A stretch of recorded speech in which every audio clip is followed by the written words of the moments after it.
Mesdames et messieurs, Congolaises et Congolais, mes très chers compatriotes, il vous souviendra que le 24 janvier 2019, nous célébrions avec enthousiasme la première alternance politique au sommet de l'État.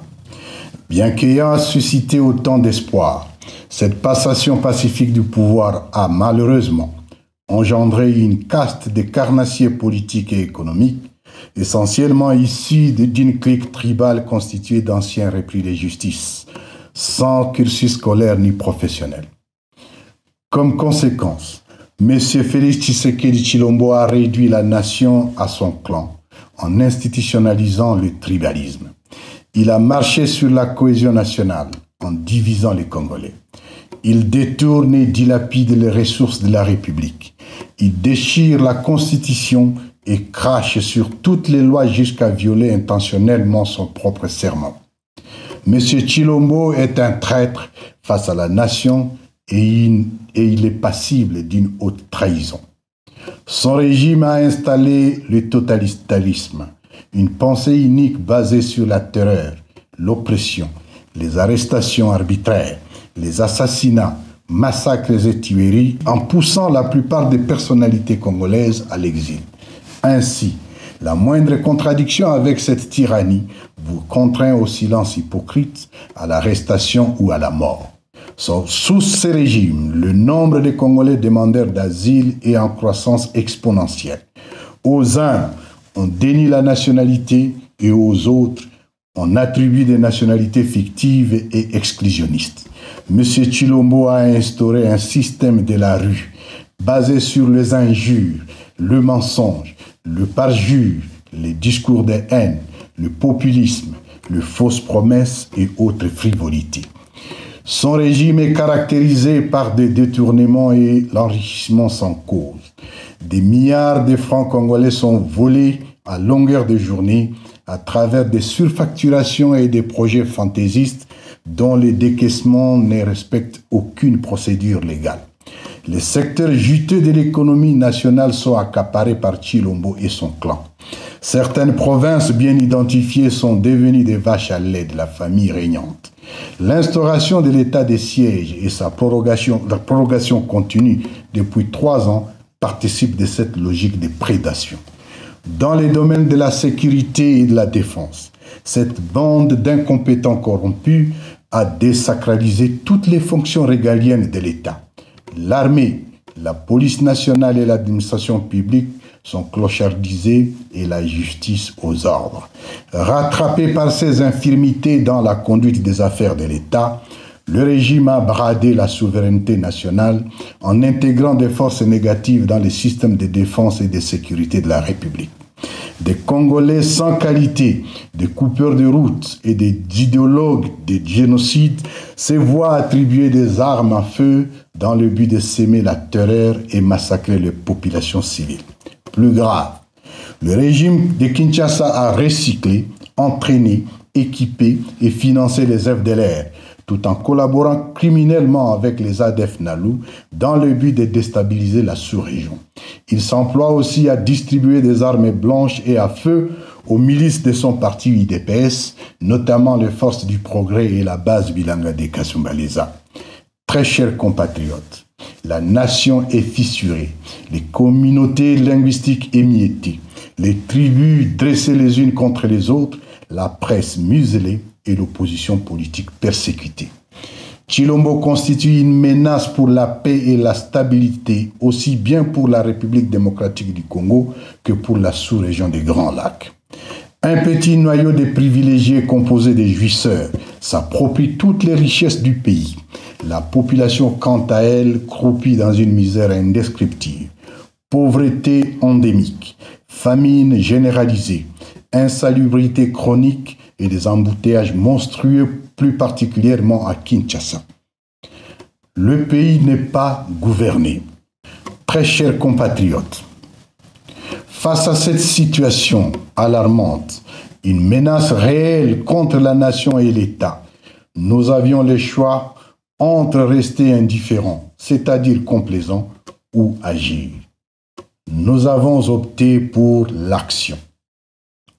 Nous basons sur l'article 64, alinéa 1er de la Constitution de la République démocratique du Congo, nous avons décidé de prendre notre destin en main, en œuvrant ensemble pour la mise en place d'une dynamique structurée en vue de la refondation de l'État et la résolution des causes profondes du conflit récurrent pour le retour d'une paix durable. Avec nos camarades du mouvement du 23 mars, M23, des mouvements politico-militaires, des plateformes de la société civile et de la diaspora, nous avons pris l'option de mutualiser nos efforts dans une dynamique salvatrice dénommée Alliance Fleuve Congo AFC, dont nous commémorons la première année de lutte révolutionnaire en ces jours. Nous saisissons cette occasion pour saluer et remercier pour leur sacrifice toutes les militantes, tous les militants, les vaillants et disciplinés combattants de l'armée révolutionnaire congolaise ARC. Mes très chers compatriotes, l'objectif de l'Alliance Fleuve Congo est de refonder l'État, recréer la cohésion nationale, restaurer le vivre ensemble, rencontrer les causes profondes des crises sécuritaires répétitives, surtout dans la partie orientale du pays. Dans cette perspective, nous sommes résolus à enlacer le développement dans un pays réconcilié avec lui-même, en paix avec ses voisins, la sous-région et l'humanité tout entière. Nous sommes en marche pour la libération totale de notre peuple. Libérer le cœur brisé par 6 années de chaos politique, 6 années de brimades, de stigmatisation, de tueries barbares, d'arrestations, d'exil forcé, de jugements et de condamnations arbitraires et de colonisation par une meute de prédateurs politiques. L'Alliance Fleuve Congo arrive pour rendre justice. Justice pour les 1641 prisonniers massacrés au centre pénitentiaire et de rééducation de Kinshasa CPR Makala dans la nuit du 1er au 2 septembre 2024. Justice pour les 242 femmes violées au même endroit la même nuit. Justice pour les déplacés internes bombardés par le régime de Kinshasa au camp de Mugunga Goma le 3 mai 2024. Justice pour les massacres de 76 jeunes de l'UNAFEC à Lubumbashi le 30 mars 2023. Le 23 tués de Kilwa le 15 août 2024 et de 17 morts de Luilou dans les Lualaba le 26 août 2024. Justice pour les 152 membres de la secte judaïque et messianique Ouazalendo, canardés le 30 août 2023 à Goma. Justice pour l'honorable chérubin Okende Senga, tué le 13 juillet 2023. Justice pour les généraux Delphin Kayimbi et Timothée Monkontou, ainsi que le juge Raphaël Yanni. Justice enfin pour toutes les victimes de l'oppression et de la terreur du régime de M. Tshilombo par assassinat, cannibalisme, mutilation, viol, extorsion, haine ethnique, exil forcé et intimidation. Très chers compatriotes, dès sa création à ce jour, l'AFC a réussi à mobiliser le peuple congolais contre la dictature et le coup d'État électoral de 2023. Dans sa marche, les espaces libérés sont sécurisés et administrés. C'est ici où vivent en harmonie des communautés multiples à l'abri de toutes sortes de tracasseries. Ceci a permis notamment en temps record le retour des déplacés internes qui servaient jadis de bouclier humain à la coalition gouvernementale à Goma particulièrement. À vous tous, nos frères et sœurs déplacés encore retenus dans le cas de Kanyaruchinya, Mugunga et Lac-Vert et ailleurs, revenez à la maison. Car dans sa logique mensongère de stigmatisation, M. Tshilombo vous considère irresponsablement comme des étrangers, tout simplement parce que la majorité d'entre vous, dans nos territoires de Nyiragongo, Massissi et Rutshuru, partagent une même langue maternelle, le Kinyarwanda. Très chers compatriotes, aujourd'hui, en traversant les principales artères routières de Rutshuru qui recoupent le parc national de Virunga, on ne peut s'empêcher d'admirer les familles entières d'hippopotames, d'antilopes, de singes, de rhinocéros et autres espèces qui jouissent tranquillement de la flore émergente. Comme par le passé, des bêtes sauvages bloquent parfois le passage des véhicules pour vous forcer à constater et admirer leur beauté. Il y a plus d'une décennie que ces spectacles s'est fait rare à la suite de l'invasion du parc par les FDLR et les FARDC, transformés à braconniers faute de prise en charge par le régime en place.